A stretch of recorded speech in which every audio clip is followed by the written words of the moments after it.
Now we do the finicky bits, the split turning, which I'm climbing that curve again, climb with me, and tiny little grooves that have to be very precisely placed. Let's get to it.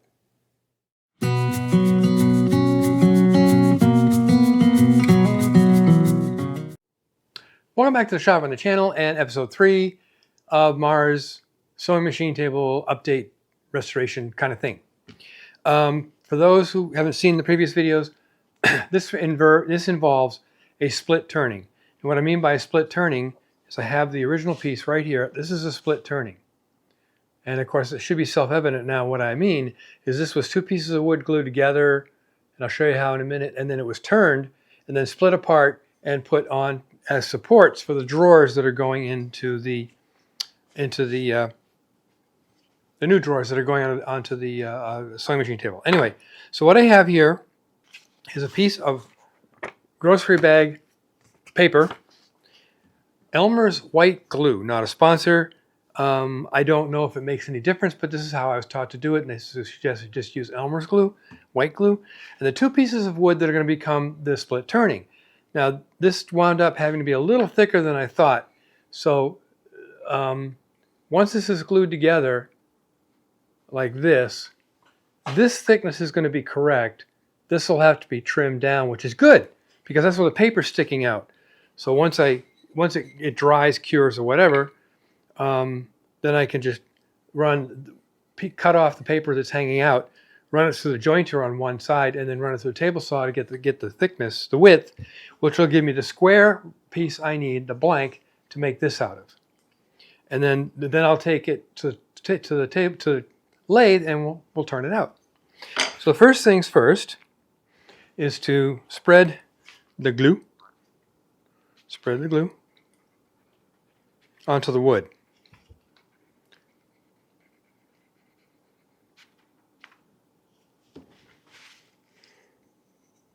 You want to coat every single piece of the wood. Get that hair out of there. I may add more. Got to get on with this, because this again has a kind of a limited working life. I need more here. Some there, some there, some here, some there, some there, and some there.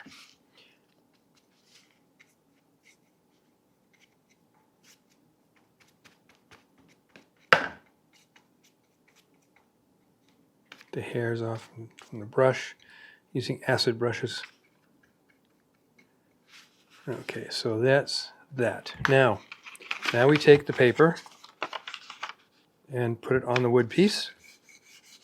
Take the other wood piece, put it on top of that wood piece, and then I'm going to line these up as best I can, because this is going to get trimmed off on the ends, and then take this clamp, and this will give me alignment of the 2 pieces with each other.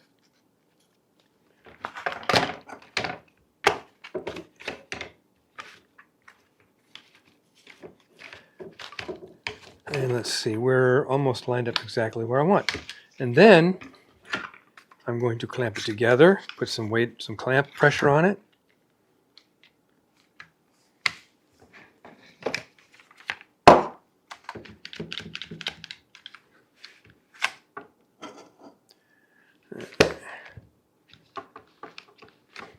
Get good squeeze out and make sure it's completely aligned. And now we let that sit and cure. The thing about the paper that I'm using from a shopping bag is it absorbs very little moisture from the glue. So it gives you a good parting line. If you have a piece, like a newspaper would grab too much moisture from the glue, and it might wind up getting binding through the paper, which makes it more difficult to split. This makes it easier to split, but also requires more care when doing the turning, so it doesn't come apart while you're turning. Now, I'm going to demonstrate that over to the lathe when we're done with this. And I just want to let you know ahead of time, I'm going to be turning this with a 4-jaw chuck, because I don't want to drive the center into the driven end of the piece of wood for fear of possibly separating it when I do that. It's not really it's a spring-loaded live center with teeth that grab the wood, but I just want to be more careful. So this end of the lathe it'll have a 4-jaw chuck, and then it'll have a hole drilled at the other end for just to bring the live center in until it's snug. And then from then on, we can do the turning. I did a couple of practice turnings. I haven't turned in a long time with some poplar square stock. And I found that the poplar grain is a little not as tight as I'd like. When you're using the beading tool, sometimes you'll chip out some wood on the beads. So I switched to maple. This needs to stain up really dark. So it'll a couple of extra coats and it'll be dark as this. So it'll match the rest of the piece. Now let's switch over to lathe cam. What I did was I marked out where the initial cuts are going to be, and that corresponds to these pieces right here on either side of the blocks. So that's what I'm going to do, is I'm going to initially cut it down. What I need to do is denote that line here, here, and here, so that so I can keep these the right size, and then turn these to a barrel. And once I turn those to a barrel, then I can come back and mark off the beading, turn the beading, and then do the remainder of these cuts here, which is just a radius cut, and then just taper the rest with the rest of the barrels here. I'm kind of oversimplifying. And this is my 4-jaw chuck. It is not a Nova. It's one of the aftermarket ones, and they work just as well. So let's do some, first thing I need to do, I need to make some saw cuts. Here, here, here, and here on the corners, so I don't get a lot of chip out from the corner cutting in either direction. You'll see what I mean when I do that.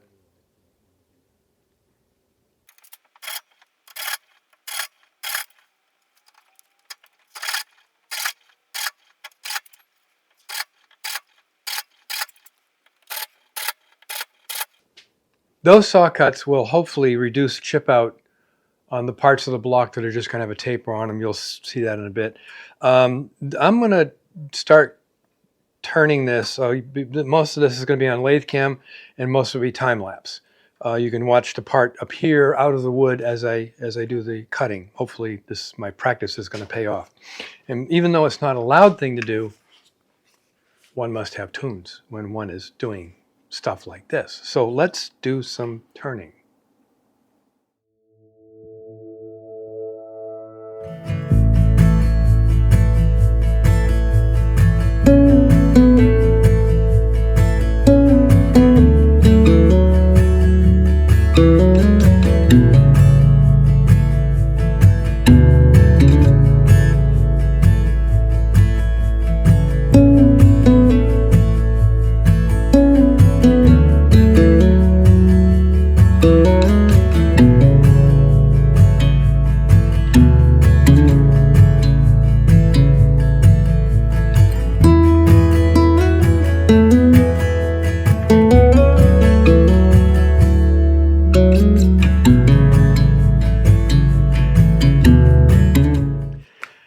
Okay, that's pretty much roughed out to the beginning. I'm going to take a little break now and come back because I can.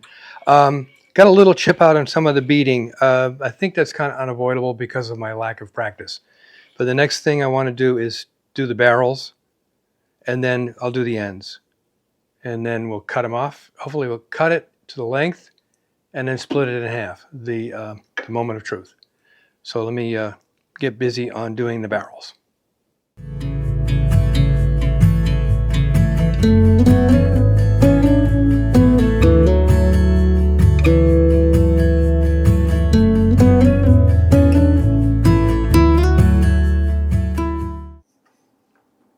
Looks like I'm starting over again. I caught the piece in a bad place, obviously, and it came apart. Didn't fly all over the shop, just kind of fell down into the bay here. So I gotta start over again. I'll start over again, I'll turn it out, and I'll show you the finished product, because you know basically how it's supposed to work now. So wish me luck on that. We'll come back when we're splitting this in half, for reals, not in the lathe. Failures will happen. Onward. Finally, success. I've got it turned. It kind of matches it. I've pre-drilled the holes for the screws that are going to hold it to the thingy. And now at the moment of truth, we'll see if this thing separates like I hope it will. Get the chisel right on the parting line. Give it a tap.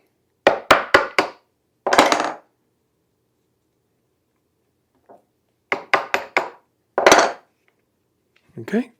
Flip it around. Get on the parting line again. Give it a tap.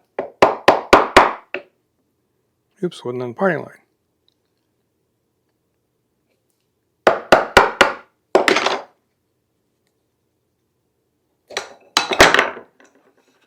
Voila, 2 halves. Yeah, I switched to a different paper, but 2 halves now. So now I have the duplicate from the outside of the drawer holders that can go on the new one. What I have to do now is cut these grooves into these so they match this, and we'll go around. Of course, I'm going to try to get it as close as I can, so it'll duplicate this one, which the beading goes through it, as opposed to cutting the beading away and just putting this on flush. That's going to be at the router table. It's going to be a lot of fun, kind of maybe. We'll get that done, and then we'll call it a day. Now I need to cut the inletting into the vertical supports that hold the drawer shelves in place. That's the turned part and the flat part on the other side. And they have to be identical. So basically we're going to do it at the router table with a a piece of MDF to guide it through like that. If you can see that in camera. Yes, you can, right there. But I have to do 4 pieces. As I said, these 4 here have to be done. And I'm going to start with the big end. Now these have a small end and a big end. The big end goes to the top. I'm going to start with the big end and do those. And I'll do all 4 pieces, the first cuts. And then I'll come back when they're all done, and then we'll be ready for assembly. That might be the next video. We'll see. Anyway, so let me get my tunage. Oh yeah, something's going on with the dust collector. There's going to be a video on this.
What I'm using to do this, by the way, in this particular case for the top part, is a 1/4 inch ball end or rounded and a router bit, and that allows me to get this so it fits perfectly on there. So that's good.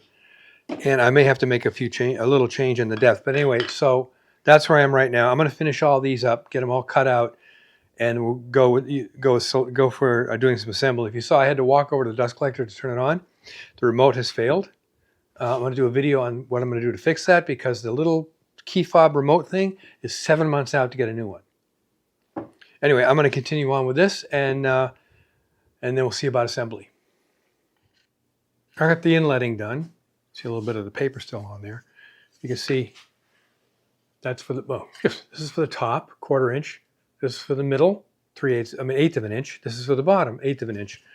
And what I mean by that, of course, is like I demonstrated earlier. Fits right in there. So they're done. And what I'm going to do, end this video here, because the rest of it is just staining and assembly.